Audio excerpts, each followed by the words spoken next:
Don't eat this, don't eat that. It will make you fat. It will affect your tummy. Everybody has an idea.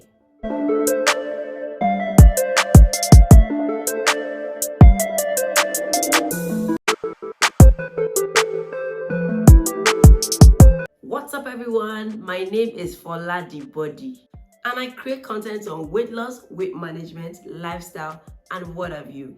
If content like this interests you, feel free to click the subscribe button as a way of supporting my channel. You can also turn on your notification button so as soon as I drop videos, you don't miss a thing. Today we'll be talking about myths that you've heard over and over again for decades, years.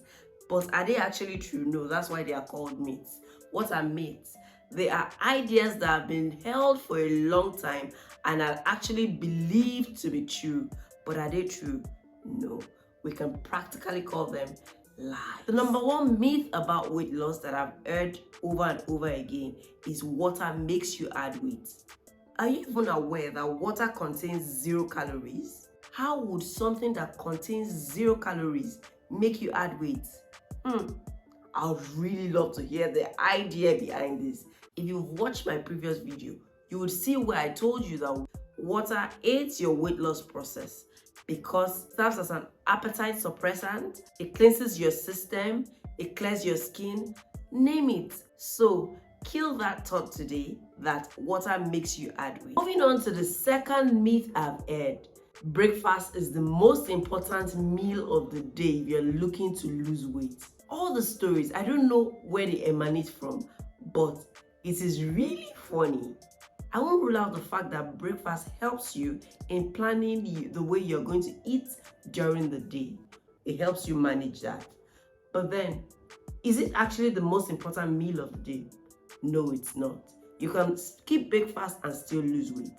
While I was trying to lose weight, I did intermittent fasting. I didn't used to eat in the morning and I was totally fine because what matters is if you're burning more than the calorie you're consuming. Personally, I avoid eating breakfast because I tend to feel more hungry all day if I have breakfast. But then when I skip breakfast and then I eat late lunch, I'm just not inclined to eat at night anymore, skipping dinner. That way I'm doing my intermittent fasting. Even if that was not the intention, automatically I lose weight because I'm consuming fewer calories. There are many other things that are way important than breakfast. In fact, I would advise that it's better you skip breakfast because it helps you control your eating habits if you follow the pattern in which I use, which is intermittent fasting. I will be discussing that in another video. Another myth we've all heard or believe is bigger people or obese people are less healthy than the slim people. Lies from the pit of hell. Has this scenario ever played out where you see an overweight or obese person doing more activities than a slim or skinny person? I could share my experience. Years ago, I had a friend. She used to run in the morning. She was trying to lose weight. But then one day she encouraged me to join. I dread running until recently I just started running. I dreaded running. It was so tiring for me and all that. So she advised that I join her. Lo and behold, we were on the street together. This girl does a 10-kilometer run. I'm not sure I can run for 1 minute. At that point, I couldn't run. From where now? She was capable of doing activities that I couldn't do, despite the fact that I was slimmer than she was. We have seen several examples of people who are big and can perform very numerous activities. We have the dancing governor in Nigeria. I don't mean to shade anyone. This is not even a shade. It's an admiration that despite his weight, he dances fire without getting tired, with a lot of energy. Now you want to tell me that he's not fit to an extent? You dare not say that. So please don't run with the idea that because someone is overweight or obese, they are less healthy than you. No, it's not true. It's just a make-believe. But that doesn't mean you shouldn't try to shed that weight. Because being obese or overweight put you at risk of diabetes and heart-related diseases. And we wouldn't want that, would we? This is the part where I get to ask you, have you subscribed to my channel yet? Now, thank you for subscribing. Another myth we often hear is sleep makes you add weight. In case you've not seen my previous video, I mentioned in one of those videos the advantages of sleep. While you're sleeping, I'm sure you're aware it's not possible to be consuming calories, right? What often affects people that they don't tell you is sleeping and living a sedentary lifestyle. If you sleep a lot and you're not active, you consume a lot of calories. Hello? If you balance your lifestyle, have at least 8 hours of sleep in the day. I know it's hard in Nigeria, considering the fact that we all have to go out and hustle, so it's almost impossible. But as much as you can, when you get the chance to sleep, please sleep a lot. As long as you're not consuming excess calories and as long as you're being very active, sleep also is a form of reset to the human body. That's why most of us, when we have difficulty sleeping, we're agitated, everything is wrong with us. Because you need to shut down temporarily. And while you're shutting down, is resetting all parts of your body, including your brain. And we know the effect of the brain on things like hunger. It's the brain that tells us most of these things. Once sleep has reset your whole system, everything is back to normal. You have more clarity when you wake as to what you need. If sleep has any effect on our weight, is to lose weight. Another myth I've heard is exercise makes you lose weight. Yes, I'm sure you're surprised that I am saying is a myth. As much as there's an element of truth in it, if you exercise your body without cutting down on your calories, without a proper diet, without living an healthy lifestyle, I am sorry, that weight will be there to stay. Exercise is not what makes you lose weight.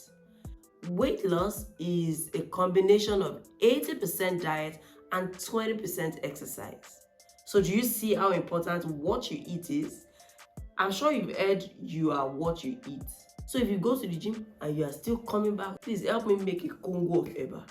My dear, you're just taking vacation at the gym, whiling away your time. You need to combine exercise with proper diet or proper healthy lifestyle in order to be able to achieve the best result. Otherwise, exercise alone cannot make you lose weight. This myth I'm about to mention now has almost become universally accepted. What is this myth? Is eating after 6 or 7 p.m. will make you add weight or you have big tummy. Is there a clock in your body? How would this food know, oh, it's night, she's not supposed to eat now? Your body is not aware of the timing. So it's just your brain playing tricks on you. What makes you add weight is the food you consume at any particular point in time.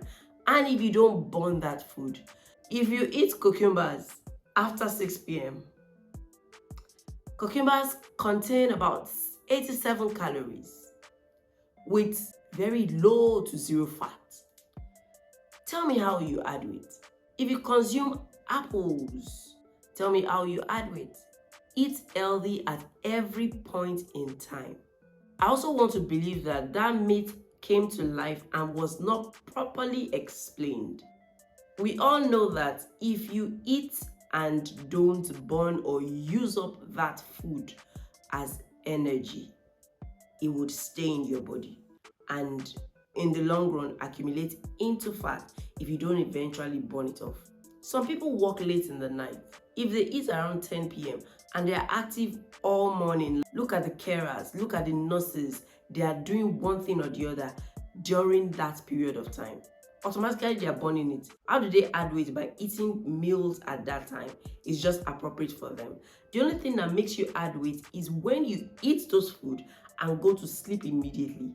There's no way the food will be used up and converted into energy. Moving on, another myth I've yet heard, and you have heard too, is eating small meals at intervals makes you lose weight. Nah.